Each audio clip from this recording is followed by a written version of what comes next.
ॐ सहना भवतु सहनौ भुनक्तु सह वीर्यं करवावहै तेजस्विनावधीतमस्तु मा विद्विषावहै। ॐ शान्तिः शान्तिः शान्तिः। दिवि भूमौ तथा काशे बहिरन्तश्च मे विभुः यो विभात्यवभासात्मा तस्मै सर्वात्मने नमः। ॐ शान्तिः शान्तिः शान्तिः। Today scientist says that just like the day we think that the creatures, including human being, comes and goes, and a number of them just goes on repeating like that. We know scientists saying that even the planets, they just vanish. Why planets? Even the stars, they vanish and then new stars come and then short-lived in such a way that some of the stars that what we see today may not be there by the time that you see, because the light that takes such a long time to travel to Earth, by the time the light reaches us, that star may not be there. It is like that. That's what he says. Bhutani yat anantani in the 16th shloka. And samshaktihi, that means close attachment. But that he says, Bhutani yat anantani तरंगाणि तरंगवतु उत्पत्त्योत्पत्त्यत लीयन्ते तत् संशक्ति विजृंभितम्. Infinite are the waves. Number of beings repeatedly spring up, vanish in the waves on the ocean. Like the way wave comes and goes, again new wave comes and goes. Like that, infinite number of beings also repeatedly spring. Why beings? Even the stars, the planets, are the whole creation itself is undergoing that kind of a change, spring up and vanish as waves in the wave. Such a thing is displayed on account of close attachment. Now, this we see because of this close attachment. That's what samsaktihi vijrumbhitam. It is close connection, with that it continues. Now, when you look at that way, that means to say, even the human being continuously comes and goes. By the time when we go, we have so much of an attachment and we have so much of connections, and those things we store with us, and then we'll come back again and then come back again. So this is what is happening. Samsaktim dvividha prokta vandhya vandhya cha raghava vandhya sarvatra mudhanam vandhya tattva vidarijaha. Here, this is a very beautifully used Sanskrit usage of this word called Vandya and Vandhya. Samsaktihi dvividha prokta Vandya Vandya cha Raghava. Attachment is said to be of two kinds. There are two kinds of attachment, hey Raghava. The barren attachment are the Vandya attachment and Vandya attachment, that means to say adorable, commendable, and then respectful. And the one that is barren or the Vandhya attachment, as one is the foolish, is everywhere and commendable. One is the innate to knowers of the truth.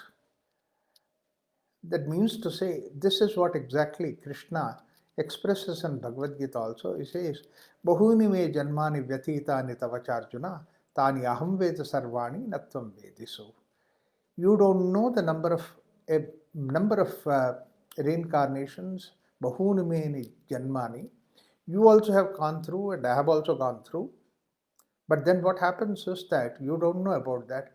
I know about all those janmas, which means to say the person who is attachment is of the type where it is barren. That means to say Vandhya. Vandhya means basically there is lifeless. Vandhya means basically barren means there is lifeless. It does not have any life in it. It cannot take you towards the life. So therefore, it cannot contribute to the life, and it cannot go towards the life. That is what is Vandhya. And that kind of an attachment. That means to say all the attachment that is there only for the sake of matter. And then as long as matter is there, so long it is there, the moment that matter is, I mean, matter will be there for a short period of time, it goes away.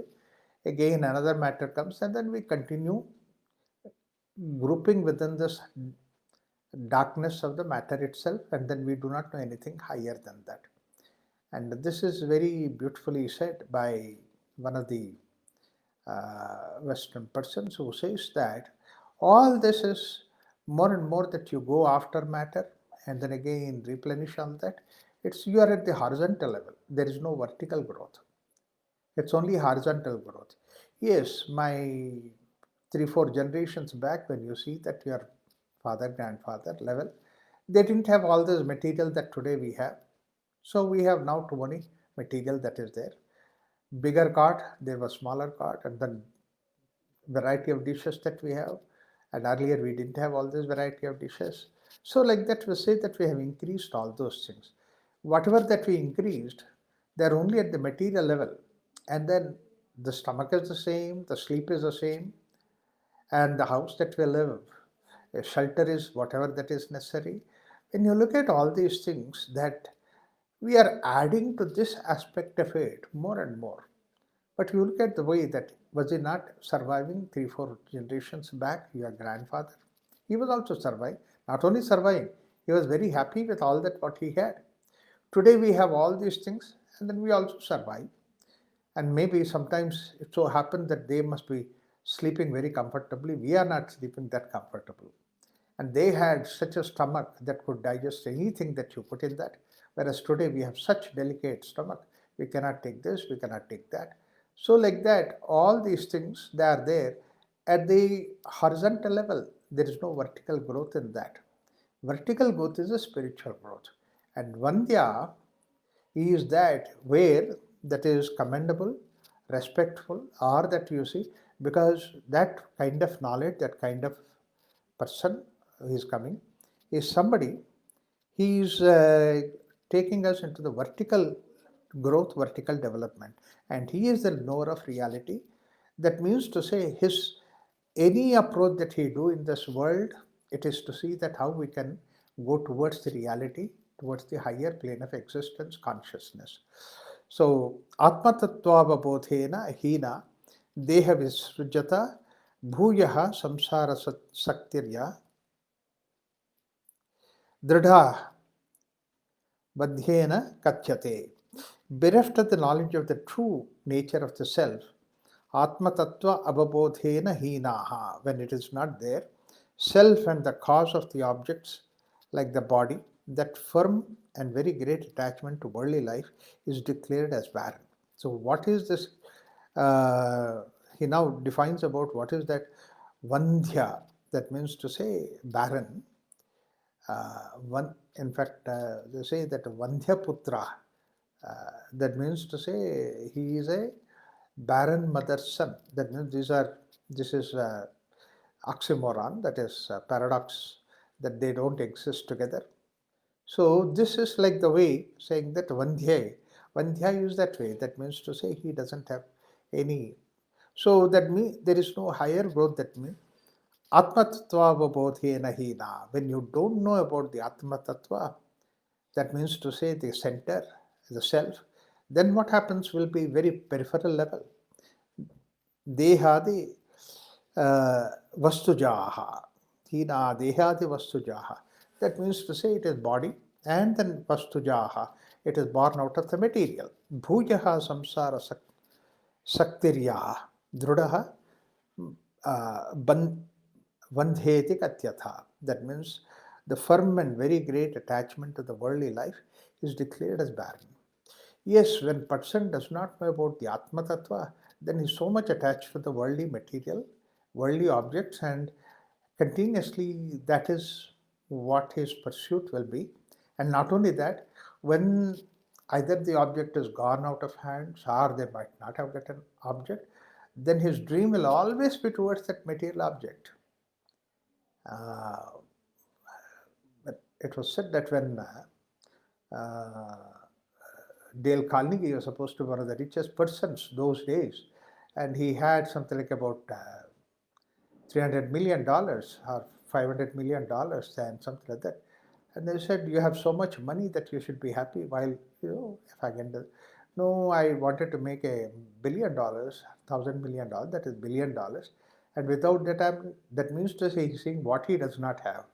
And naturally, what his dream would be to see that what he gets more now. So, but that more is not for any vertical growth, it is more for the horizontal growth. Simple reason is that he doesn't know anything what is called as the Atma Tattva, or the growing into a higher level, upper level, that he does not know. Therefore, Atma Tattva Babodhena Hinaha Dehadi Vastujaha Deha Adi Vastujaha, that is born out of material, Bhuyaha Samsara Satyasya Dhridaha Bandheti Katyataha. You hold on to this only. However strong that you hold on to the material world outside, either the material world will slip out of your hands, or maybe that all that will be there, but you will not be there. Very often that's what happens. So much that you see that you are worth it, but then at the end of the day, what will happen? Everything you leave behind, and then you go away, and it all belongs to somebody else then. And that person also will be having that pride that I have got all those things, but one day he will also have to leave, and then leaving behind whatever that is there. So it doesn't belong to anybody. You are just only a custodian watchman for that for some time, and then you are retired from that job of watchman, then you go away and somebody else will come there as a watchman. It continues. And we think that we enjoy that, and we make use of it. How much can you make use of it? How much can you enjoy it? All that what you can do is to see that, variety of things that will increase. But does it really substantially increase? There is nothing like that.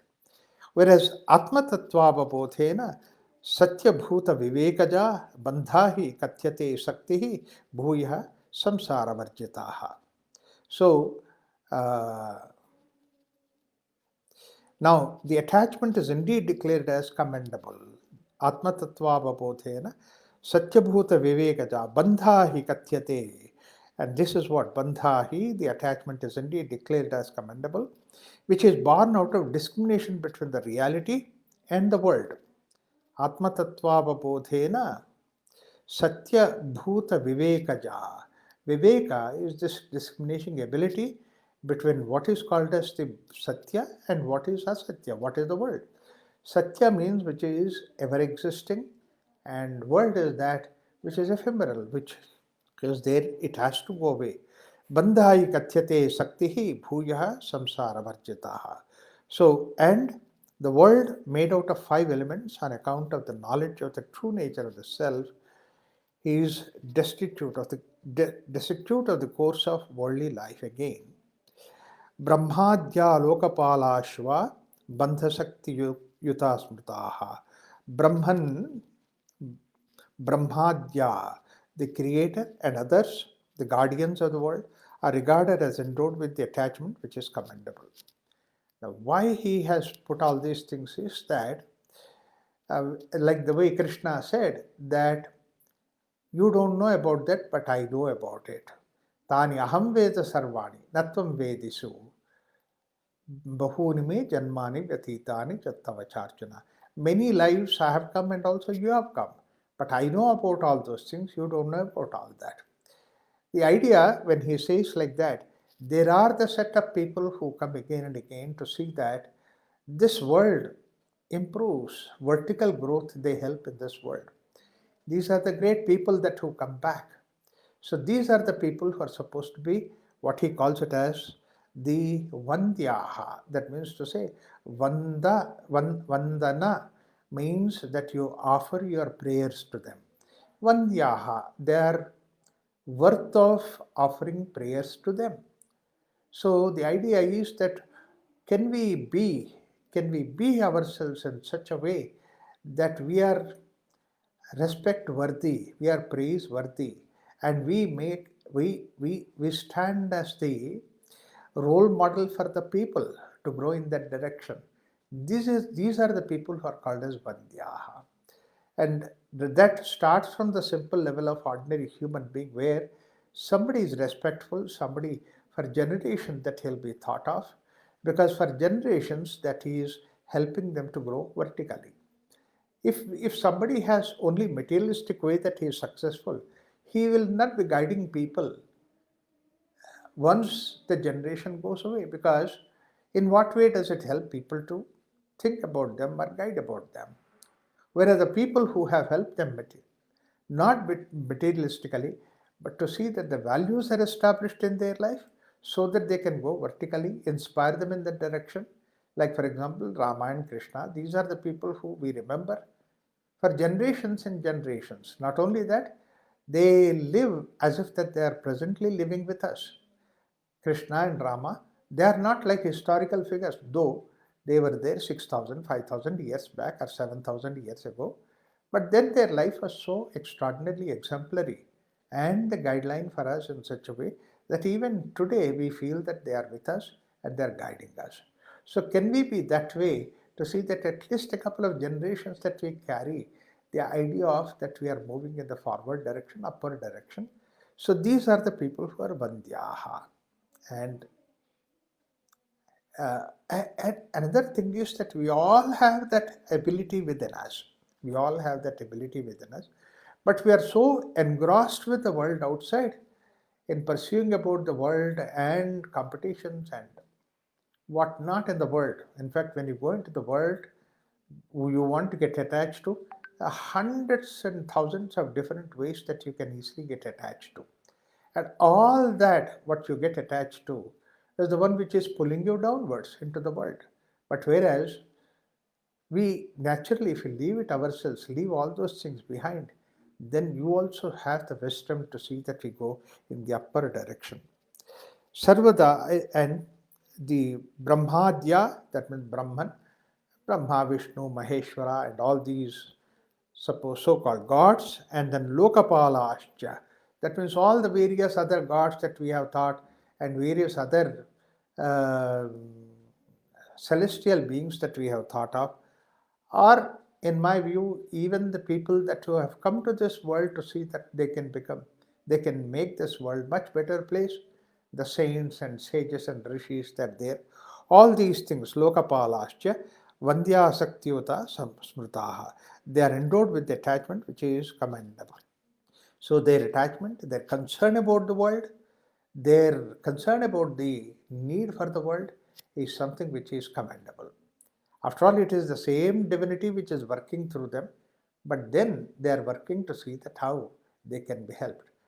Otherwise, what is the reason why a person like liberated has to come into this world?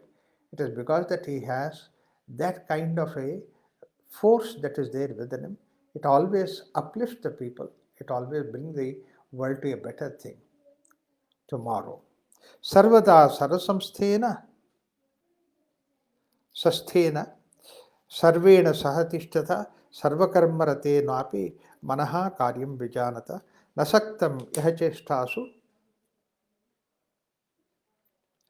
न चिन्तासु न वस्तुषु.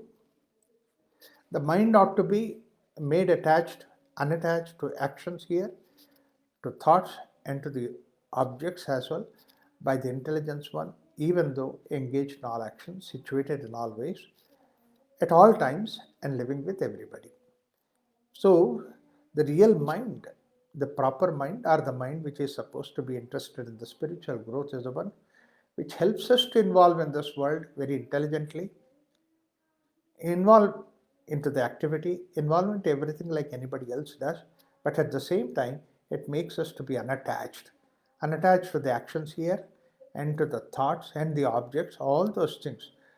Normally, we think non attachment is only for the sake of objects. With objects, we can have non attachment because that we can create a symbolic gesture of all those things. Like people can live very simple way, simple kind of clothing, simple kind of thing. These are all the things that people create at the material level that they can do it. Material wise, that we can do all those things because symbolically we can create. And then after all, people see that only. A lot of people see that only. When you are somebody with the very simple kind of a thing. Yes, people find respect in that kind of a thing. Somebody could give up. At least that was one time a society which could recognize the importance of the idea of non-attachment with all those things, vairagya. But then it is not just only that object that are there, but it is much more deeper. Even the thoughts, ideas, and our own actions, all those things that we should really have that kind of non-attachment. And even though we engage in all the activities, all the thoughts, and all those things, situate in all ways, all the time, and living with everybody. The difference between the others and these people who have the commendable kind of behavior, respectable kind of thought, is the difference is this, that these people, that they are not caught up in that, but they are, the others, they get caught up in that. Kevalam jiti vishrantah kinchit chetyavalambyati sarvatra nirasameva tishtatvam rasam manaha atmarasam manaha. This tishtatvat atmarasam manaha, this is what is the caption this time that I've chosen, because this is also again similar thought which you have in Bhagavad Gita, where he says, Yastu atmaratireva syat atmatruptascha manava atmanyeva cha santushtha tasya karyam na vidyate. He is engaged in the world outside, but one, yastu atmaratireva syat, that means his complete involvement is only in the Atma, Atmarati. Atma truptascha manava, there is total tripti within his Atma. It is not that the object is taking him towards that Atma Santrupti, but his Santrupti is there with his Atma itself. So, Atma Ratireva Syat, Atma Truptascha Manava, Atmani Eva Cha Santushtaha. That means to say that kind of a satisfaction, a supreme sense of satisfaction is, he found it within himself. Yastu Atmaratireva Syat, Atma Truptascha Manava, Atmani Eva Cha Santushtaha. Tasya karyam na vidyate. Then all the activities that he does will not attach to him. That means to say somebody who is this way, Atmarati, Atmatuttasya, Atmana Santushtaha, when such a person is there, he is like the way that which is a cup filled with liquid, and it's so much filled that it cannot even take, you cannot add one more drop to it, so that it is full there. It is completely there. And once it is full like that, then you see that it does not, if you put a lid and then if you have a container where something is totally full, absolutely full to the brim, then you see that there is no movement in that. It does not have to move. There is completely, in fact, that's why when we have to move, we provide some space inside that so that it moves. That means space is something which provides. It can receive something extra, that means it's already negative, therefore it can take something. And space is there, it can create an agitation within that. As long as that we have an idea that there is an empty space in that, then we are subjected to agitation, negativity. So therefore, if we are thinking that you are absolutely full, you are supremely satisfied, and then you have that kind of a situation where you are engaging absolutely within you in a very friendly way. Such a person, nothing can touch. That's why Kevalam, he says, Sarvatra, such a person, all other things, then there is no, this is what is called as rasa. When you are completely satisfied and when you are just enjoying being yourself. And another thing is that when you are so totally in association with yourself, Atmarati, Atmarati, this is what is called as rasa. In fact, in Taittiriya Upanishad, he says, this rasa itself is Brahman. Raso vaisaha, rasam heva labdhvarandi bhavati. That means we are so full, so complete. And when we have that rasa there, all other things that are there around have become nirasa. That means we don't have any rasa in that. There is nothing that we can add to ourselves by anything that is there outside. We involve in the world, but then we are nothing taking from the world outside. Material world outside, we are not only taking, we are not even expecting anything out of it. This is something which is very significant in the sense that it's so easily that we mount expectations, and expectation means that negativity.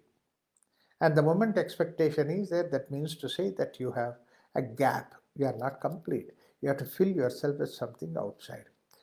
And that expectation is not fulfilled. Now you are agitated. That's what I said. When there is a gap in the container, then the liquid can move inside the container. So that movement can be possible, that agitation can be possible, because that you have perception of that gap, which is in the form of expectation. Small little simple thing. Many times people do it out of just compassion or out of love or noble idea that they just do something for them. And that person, after receiving what you did it, they just coolly walk off. Then you say, this person did not even say thanks to me. As if you are expecting the thanks. That means that much of negativity that you have created. So therefore, not having that kind of an expectation is what he calls it as nirasam iva. Sarvatra nirasam. That means to say absolutely no expectations with anything from outside, and and he has no taste in that, no rasa in that. Tishtadi atma atmarasam atmarasam manaha. Mind is fully filled with the atmarasa or the chaitanya completely. Tratastho vigato sango jivo ajivatvam agataha vyavaharam imam sarvam nakaroshu nakarotu karotu va. Abiding this in the pure consciousness, free from attachment, the individual soul or the individual consciousness, and that's what is jivaha. Ajivaha has arrived in the state devoid of individuality. In such a state, let it do or not do the action, it is of no consequence. So whether doing or not doing, and successfully doing, not successfully doing, none of these things are of consequence. He is part of it. So therefore, there is nothing tattastho vigata sango jivo ajivamatmagata. Now, there is a pure consciousness free from attachment. And such a thing, the individual soul has arrived at the state devoid of individuality. So now that is the state where he is beyond the individuality, state of individuality. And such a person who does not have that sting of individuality, and such a person, whether he does or does not do it, it doesn't really matter to him. So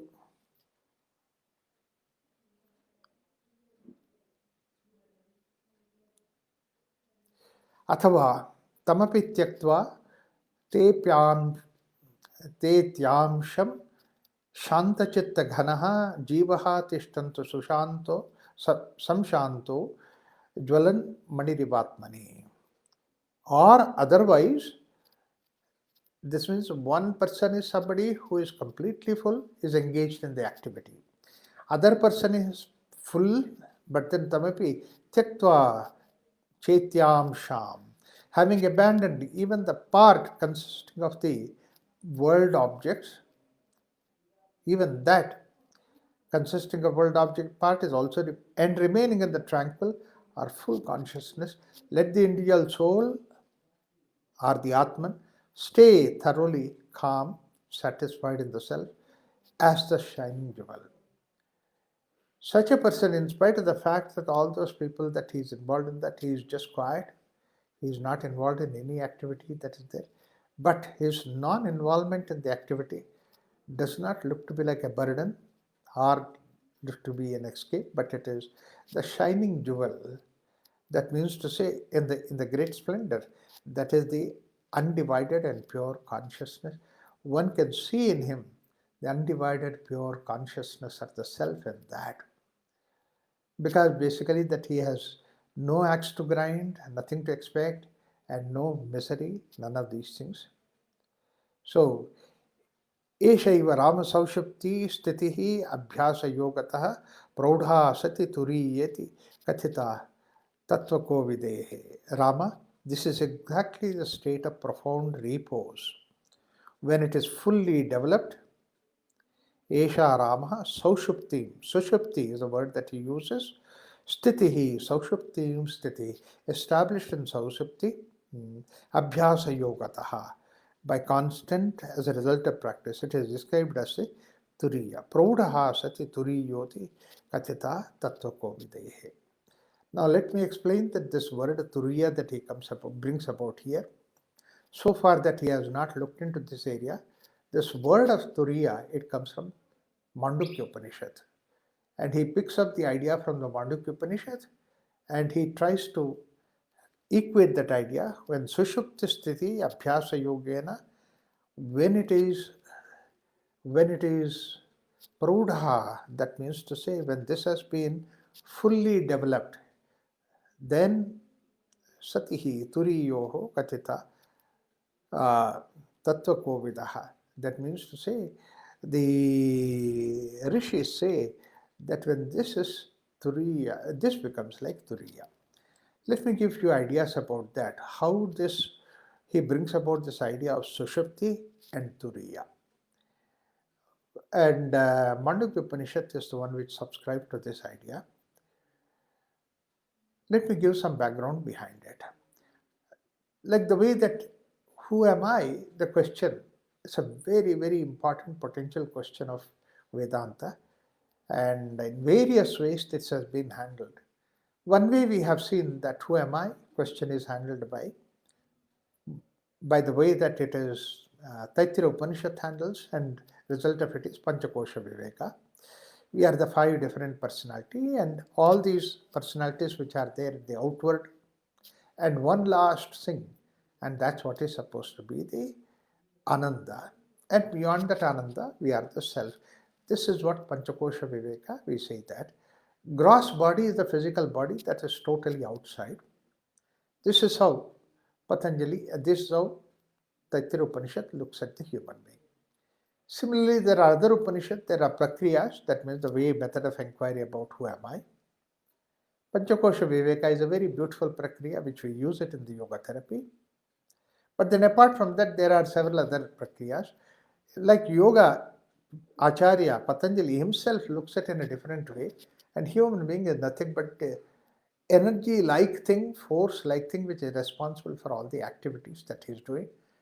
And it is subscribed by the idea, Krishna says in Bhagavad Gita, this world is nothing but activity. Nahi kaschat kshanamapi jatatistatya karma kritam. So that means to say there is continuous activity. And this activity is created by the force or the energy that is behind it. Because why we hesitate to call it as a force or energy and all that, these things do not look to be lively, living kind of thing. Whereas prana is something which is living, chitta is something which is living. So therefore Patanjali gives us the idea that we are made out of prana, which is an activity manifesting in the outside. Chitta is a manifesting activity inside. So these are the 2 types that is there. And when you cross these 2 in the manifested level, then you go to the unmanifest level, which is supposed to be the idea of Kaivalya. So this is what is Patanjali's model. Mandukya Upanishad is another model when you look into yourself, that he divides the whole activity that we have, our identification with the world that it is there, into 3 different levels, which is our own experience, based on our own experience.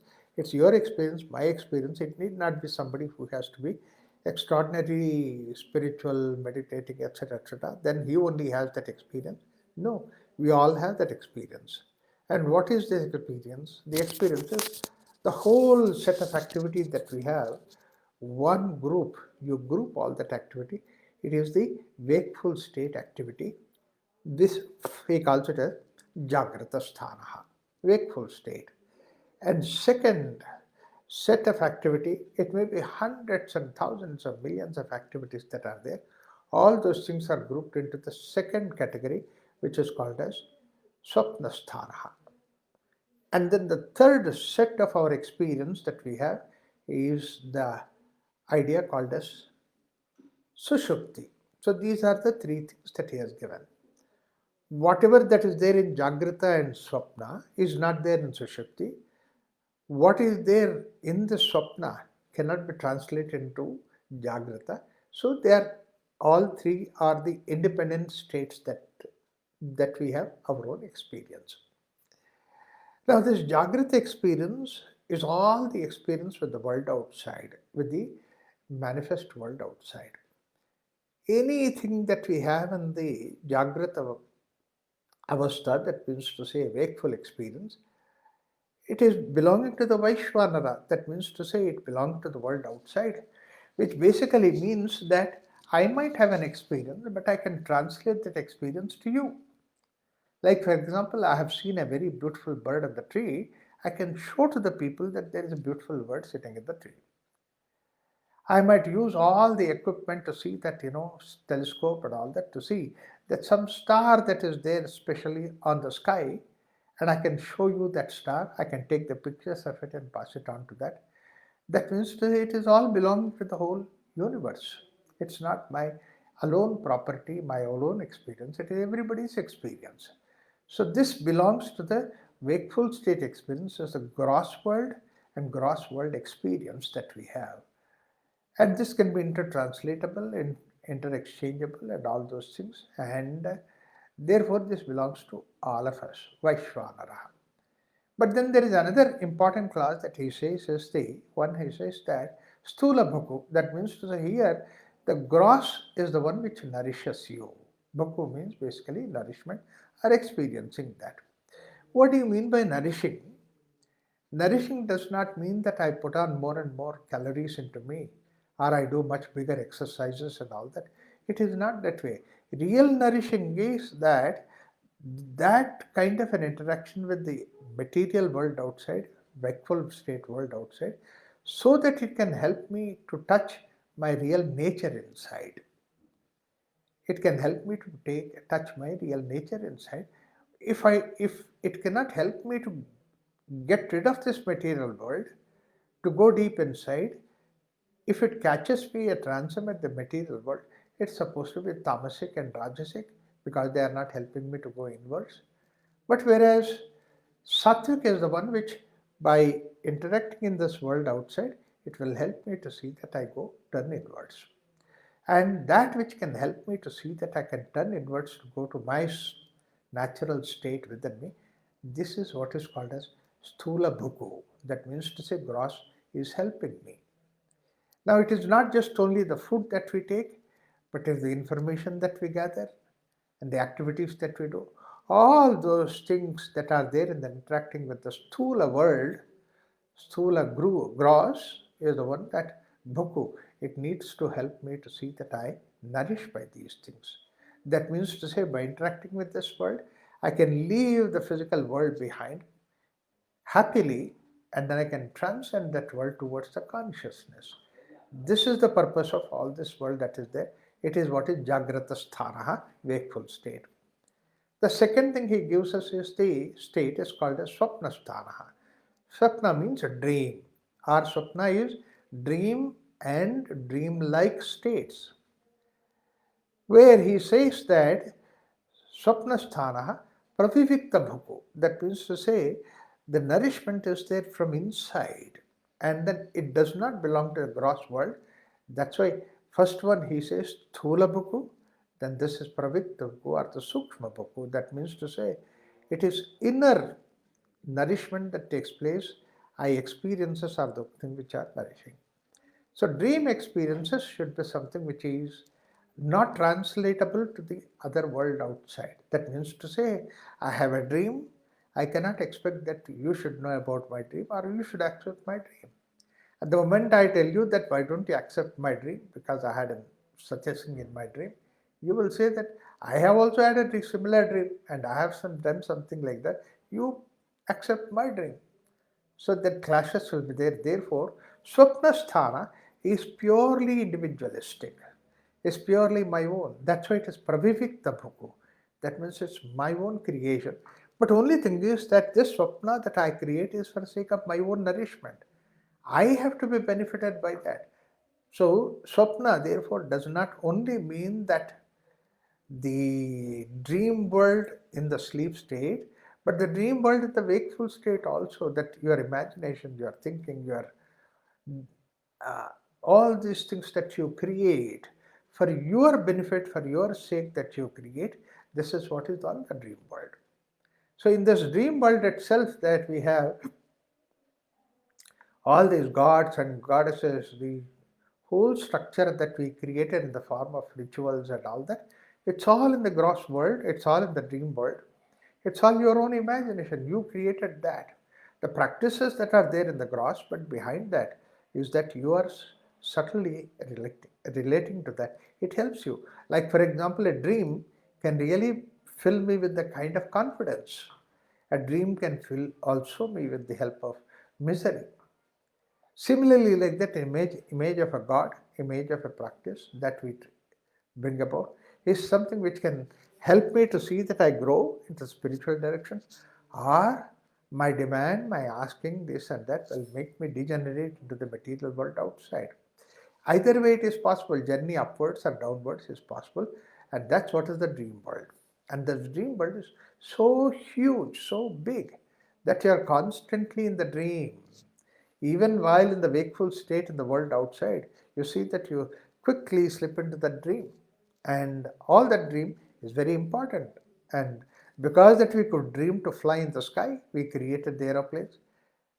Because we could dream to go onto the top of the Everest, we went onto the Everest. So man's achievement is also based on the dream that he has.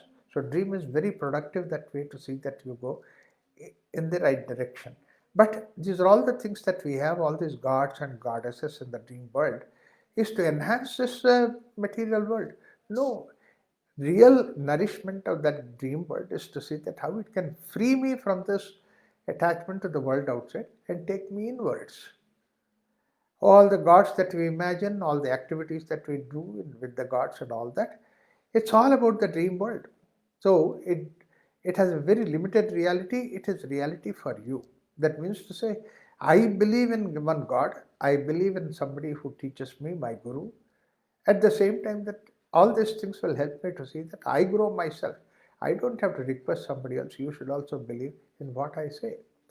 This is the danger that happened in some religions where there in somebody's individual dream, he tried to convey, communicate to the other, saying that you please accept my dream. Otherwise, I will kill you. So this is how somebody's dream has been imposed on us. Imposed on us. There is no reason to impose because that each one is capable of having a dream world, create all those dreams. But what happens is that though we create this dream, we should know that it is just only a dream, but then that should not interfere with our wakeful state. It can only augment the wakeful state. When this is then done, then it is wonderful dream. But then something which can really make me miserable in the world outside, it does not give you the freedom in the world outside, then that dream is not useful. So therefore, basically, dream world is something which should help you to try to elevate you. That's why we have all these stories, etc., to see that how we are elevated in our consciousness towards the inner state. And that's exactly what we are looking in the case of the dream world that is there. In fact, you see all these various imaginations, fiction, stories that are created, they're all like belonging to this dream world. Man could create the dream. And because the man could create the dream, that's one of the reasons why all this technology also developed. Man could dream by looking at the bird that he can fly like a bird. Therefore, he could fly like a bird. But then when that dream is there, then when he has to work with that dream, he has to come to the gross world to see that how it is made possible. So therefore, this dream world is something which is so elaborate, so extraordinary. But take it as a dream world. It's up to you. That's why it is called as Pravivikta Bhuku. It is individual's idea, individual's dream that is there. I don't have to impose on that. And third one is the Sushupti. And Sushupti is a state where the very definition says that the wakeful state is also not there, world is not there, dream world is also not there. But you are there. So That you being there is the sushupti, and most important aspect of the sushupti is that there is an experiencer, but there is no reporter. That's why when you are in the deep sleep state, sushupti state, you don't say to the people that look, I am in the deep sleep state now. No thoughts are there, no activities are there. I'm just there. You cannot say while you are there. Only thing is when you come out of it, you say, I had a wonderful sleep. Even dreams did not bother me. I was so peaceful inside. So that Sushupti therefore is something which is supposed to be equivalent to Brahman. That's what Shankaracharya says, that it is similar to Brahman, equivalent to Brahman, similar to consciousness, equivalent to consciousness, but only thing is that it is not in your hands. You are not the master of it. You touched it, that is fine, but you have not really achieved it. So therefore, that is the problem with the dream world, that one thing that you have is that you are still a slave in that deep sleep state. That is what is Turiya. Now, behind the Turiya, then when you go beyond that Turiya, Sushupti is the one we have that Turiya. That's why he says, Praudaha Sati Turiyeti Kathita Tattvako Vidaihi. So, Abhyasa Yogataha Sthitihi Saushupti. Sushupti is the sthiti, Sushuptisthana, that is deep sleep state, is the state that you get by practice, by Abhyasa Yogataha, we can reach that state. The very interesting thing is that so much that you are in the no mind state, in the Turiya sthiti, that even how much time passed you do not know. The time sense also goes by. Otherwise, we have the time sense, but the moment you go to that Turiya sthiti, then there is no time sense. Sushupti sthiti, there is no time sense. But this Sushupti becomes Praudaha, that means to say when it becomes much more mature, much more stronger, and then it becomes deeper, and that deeper state, Praudha Turiyeti, that's what is called as Turiya, Kathita Tattva Kovidaihi. Those people who really have knowledge, understood, these are the people who said that that's what is Turiya. When we say Turiya, Turiya is a state where it is something which is enriched, ennobled from the Sushuptisthana, but it is beyond that. How, in what way it is beyond that? So very beautifully said that when you are in the deep sleep state, it's very, in Zen philosophy it is said, a fool goes into the sleep, wakes up as a fool. Deep sleep, wakes up as a fool. Whereas a, a, a fool goes into the Turiya sthiti and comes out as wise. So which means basically the transformation has occurred in that case of Turiya sthiti, when he has that experience of Turiya. So this is held very high in the Indian culture, that Prauda Sati Turiyeti Kathita Tattva Kovidaihi. The Rishis said this is something which is extraordinary. It is not to replace the other states, but it is the fourth state that we are. And that fourth state is Turiya, is what we are. Satma Satyavigneyaha, that's what the Upanishad says.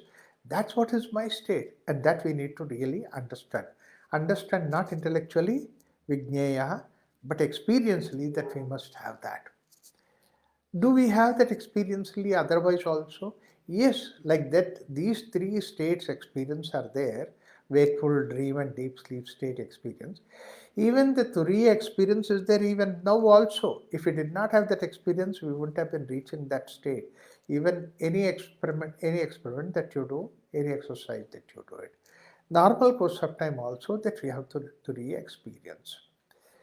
Many times you might feel that you are just sitting or doing some activity, but it looks like that you are not involved in the activity, it's all left behind, and you just stay there behind it as if you're as a simple observer. As a simple observer, not involved in the activity.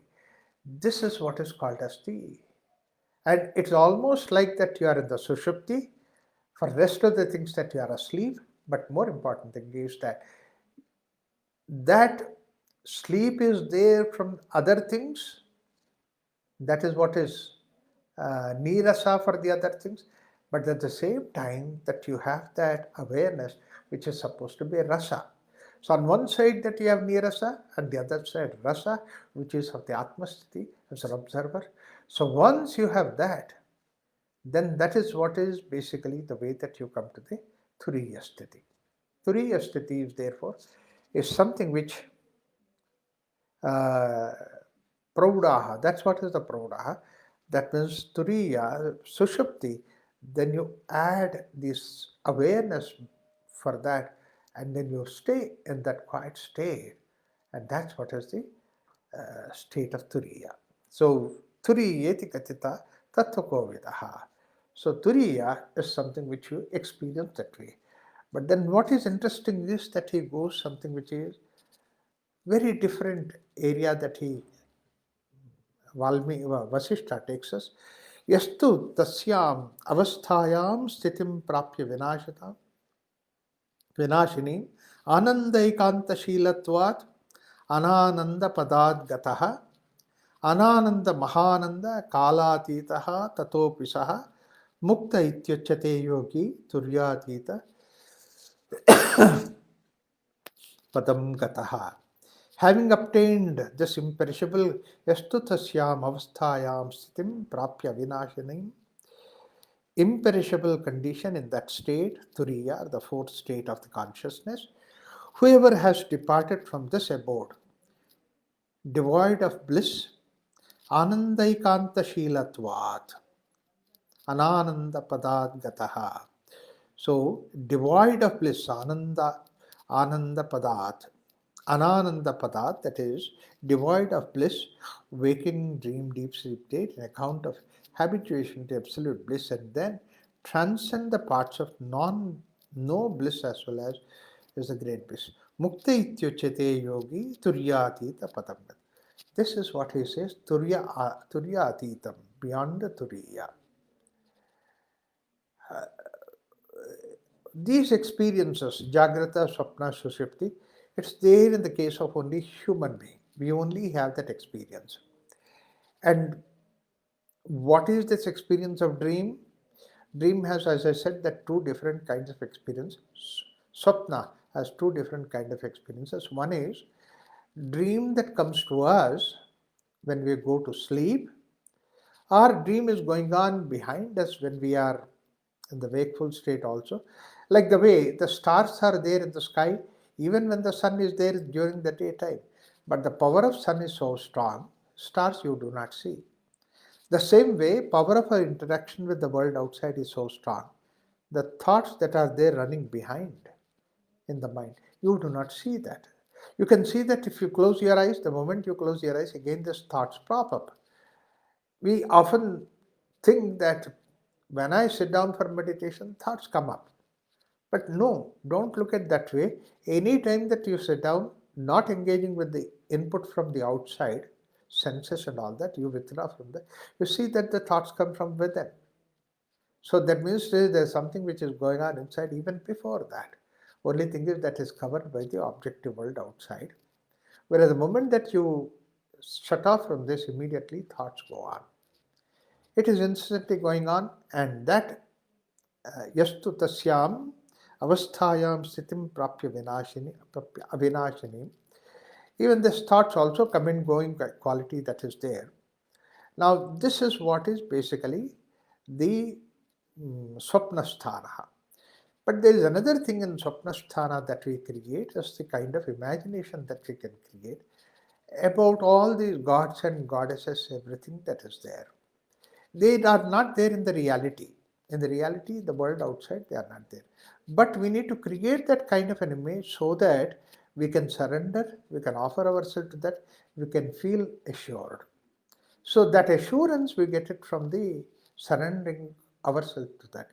If I have to surrender, then I should have Shraddha. And if I have to have that Shraddha, surrender is what is called as the idea called that, Samarpana Bhava. I can Samarpana, I can do the Samarpana. These are the beautiful things, ideas that are there. One is called as Samarpana Bhava. The moment I have the Samarpana Bhava, it is not what God that's important, what form of God, idea of God that is there, but I have a Samarpana Bhava within me. The moment I have Samarpana Bhava, the idea is that I constantly think whatever that is happening, it's because of Him or because of the divinity which is happening. So you are restful in spite of the fact that all these things are happening at the outside world. That's why we need to have the Samarpana Bhava. It's very similar to Sakshi, but Sakshi is what we say from the intellectual point of view, Samarpana what we say from the heart point of view. Yeah, therefore Samarpana is something which is like from the heart, that you just leave it on to the divinity, the higher forces which are taking care of everything.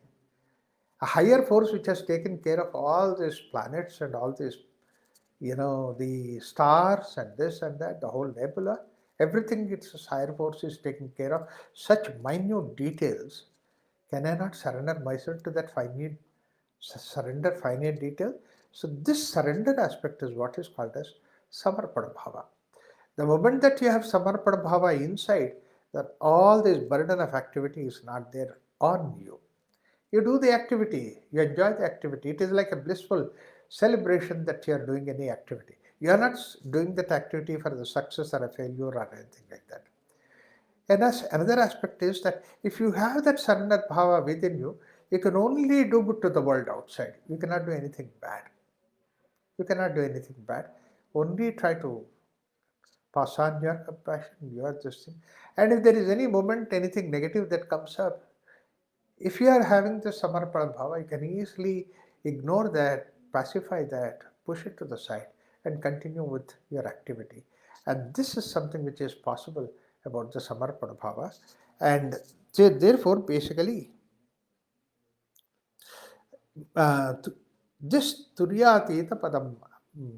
Now, that is the reason why we have all these gods and goddesses. But we need to give that reality for that gods and goddesses like human reality.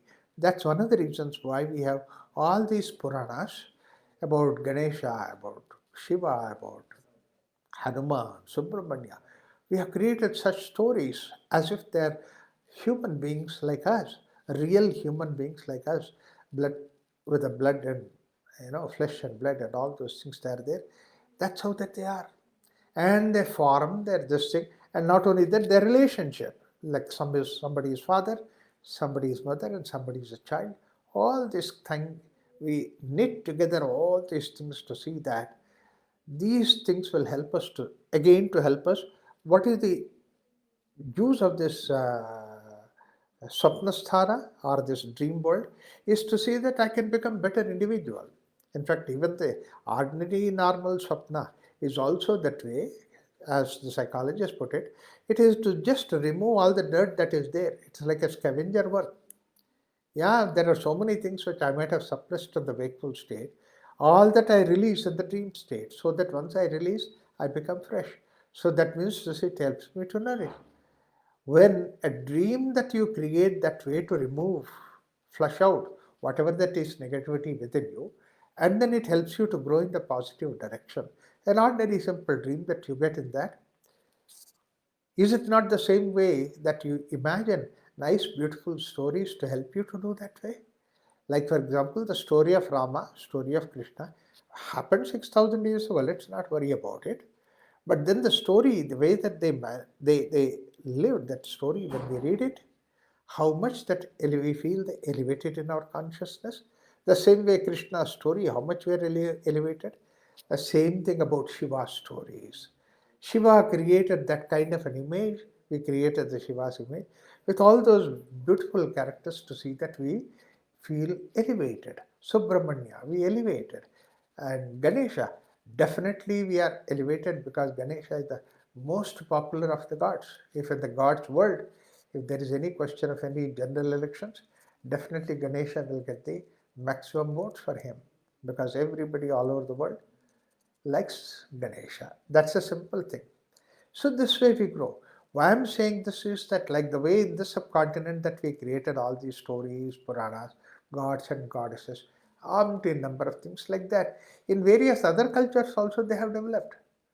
Like for example, that In Christianity, there's Cain and Abel story, and how the whole process that goes on, Adam and Eve story is there. All these things are created by their own religious leaders that are there. Wha- If we say that you have to take our imagination, our gods, and all that seriously, they also insist that their gods, their imagination, we have to take them seriously, and we have to really follow that. So then chaos develops, because this vast world, how many different tribes are there, how many different ways of imagination that is there possible. There are so many number of gods that are there, and so many ways that people worship all that. So therefore, what happens is we accept that, all that variety we accept it, but at the same time, that nothing we attach ourselves with that. We are free from that, because the simple reason that I don't have anything to do it. And this is what we go in the form of two things. One is called a Shraddha, that means to say I have respect for all those things deep inside in my heart. And second thing is Samarpada Bhava. I surrender to the God to take care of it. Such an extraordinary, wonderful concept that is there. But what happens? We leave the Shraddha and surrender aspect of it. And when the God became reality, then we say that my God is real. Then others also say their God is real. Then this fight starts. Not only they say their God is real, somebody says that my God is real, others' God is not real. So remove all that. Take away all that. There are no idols that's available. There are no pictures that are available. There are stories that are there where they are supposed to be the gods. So this was eliminated. When I say this in our culture, what a beautiful way that we have people who believe in these gods and the rituals and all those things that do it. But at the same time, we also have the Vedantins who do not believe in all these gods or goddesses and all those things, but they are purely thinking that there is only one thing, that's what is Brahman, and from Brahman the whole creation started. It's like the way scientific view that presentation is done. It's very easy to understand, because basically today what happened is that even the simple thing like matter and energy, they are not two separate things. They can be merged together. It's two different forms of the same thing. If these two can be different forms of the same thing, the same way, even the space and time can be part of this same thing that is there. Brahman has become space, someone has become time. Brahman has become the energy, Brahman has become the matter. So we have only one concept that is there.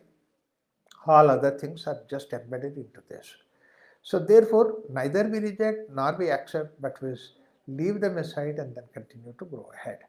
This possibility is there with us in the Swapna Sthana, where we put all these gods and goddesses that are there together with that.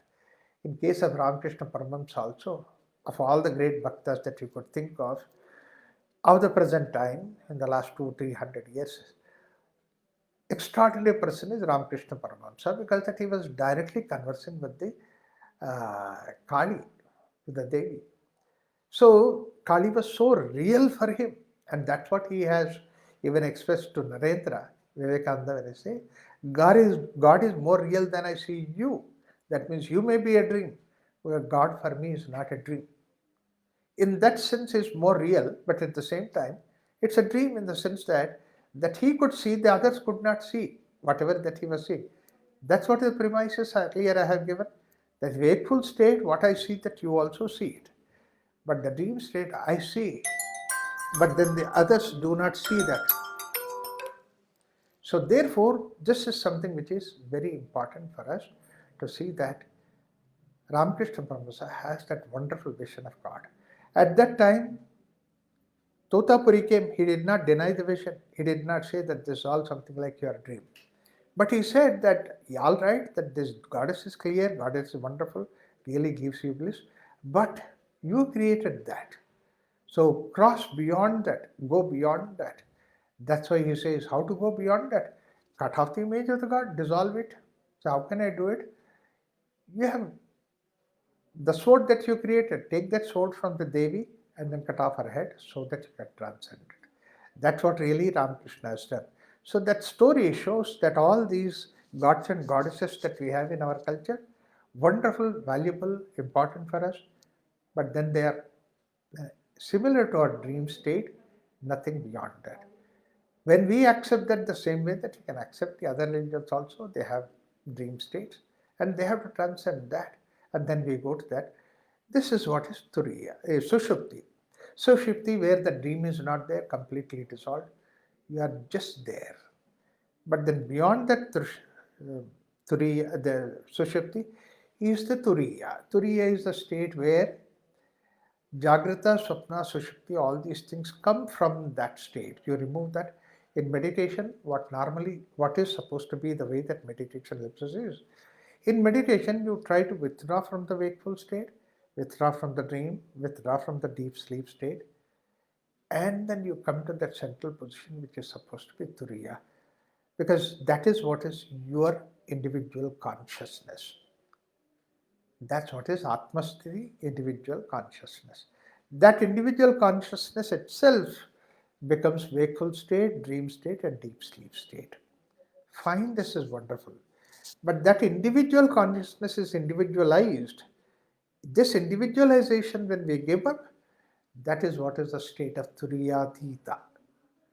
This is where in Yoga Vasishta it brings that idea called as Mukta ityuchyate yogi turyatita padam gataha. Real mukti, final mukti is from this individualization. And that's what is creating our turiya. And you go beyond that, and that padam, that state, is something which is beyond turiya. And that is what is the state of turiyatita padam, or the individualization is also completed, and then you become one with the universal consciousness. That is what is turiyatita sthiti. Drishyadarshana nirmukta yanubhuti anamayaha. Now, where is that experience of this turiya or turiyatita comes from? And he says that it is there. It's not just only it's not only inferential state, but it is in our experiential state. Turiya sthiti, that means to say, this fourth state that we have, which is also corresponding to the Anandamaya Kosha in Panchakosha, and this fourth state, this Turiya state, is supposed to be Anandamaya Kosha, which is there in our day-to-day experience also. We come to that. That's why he brings about this sutra. This is 28th sutra, which is a very, very important, often quoted sutra from the Vedanta point of view. Drishya darshana nirmuktaha yanubhuti anamayaha tam avastadhyatishtatvam sushuptim bhajatim sthitam. So therefore, what happens is, we have the experience of you remain resting upon the perception which is free from unhappiness and liberated from the seen and unseen, resort to the state of profound repose. When it looks complicated, but let me make it simpler. The idea is that when we are in the state of unhappiness, that means to say we need to interact with the world outside for the sake of happiness. I'm thirsty, I have to take water so that water gives me satisfaction. I'm hungry, really emaciated, then I'll go for food. The food gives me that sense of satisfaction. Similarly, like that, all the world outside, object world, is when you are hankering for that, when you are looking for that, when you are desiring for that, when the object is there, given to you, this process of darshana and drishya is the object outside. When these two match, when these two come together, merge with each other, when that they merge at that point of time, that moment of time, from there this satisfaction emerges. Supreme sense of satisfaction, total satisfaction. That means to say it's a state which is freedom from uncomfortable and discomfort, freedom from unhappiness. You come out of it. Freedom from, that's what he says, that liberation from, free from unhappiness, that you reach that state. So drishya, darshana is necessary. That means to say object and the perception, when these two things are there, by that interaction, what happens is that you come out of the unhappiness that was there, and then you get rid of it and you come out of it. When we come out of it, it may be very many times, it may be momentary, but it may be for extended period of time. All that is there, but only thing is, normally what is the mistake that we do it, that satisfaction we identify with the object. That means to say, object has given me that feeling of happiness, feeling of satisfaction. Object is the one which really helped me to get into that state. Therefore, what happens is that we leave the state and hold on to the object. Just at another place, it says that drishya samvalita bandhaha. Our bandhana is that we hold on to the object. So, whereas the moment that in drishya darshana, in this complexity that is there, in that experience that is there, vinirmuktaha, that means to say you can free yourself from that, and but then hold on to anamayaha anubhuti. Anamayaha, that means exalted anubhuti, experience. The experience of bliss that you have, hold on to that bliss, hold on to that happiness, hold on to that freedom from misery, and hold on to that state. Anubhuti, anamaya anubhuti, tam avastabhya tishthatvam. Be established in that state, tishthatvam anubhuti. Then what happens is that you are free, you free yourself from the object. Now you don't have to go back to the object again for that, because you are holding on to that. The mistake that we do is we run behind the object and we leave the experience behind it. A thrill, a wonderful experience happens, immediately you hold on to that object which is giving a situation which is giving that experience, but we don't hold on to the experience itself. A very casual example that I would like to quote is that those days when I was young and I used to go to my aunt's place for weekend, Saturday, Sunday. And then when I'm there in the weekend, then there were 10, 15 kids were there in that colony. And I used to tell the story, I used to make so many plays and enjoy the whole thing. So everybody's excited those 2 days, waiting for me when I come. And make them to play, make them do all kinds of things, a lot of experiments we used to do. And there was such wonderful 2 days that we used to spend. And also, during that time, I used to make them to do their homework. Everything they finish, schoolwork they finish, and everything that they would do. It was a very nice time. They used to enjoy.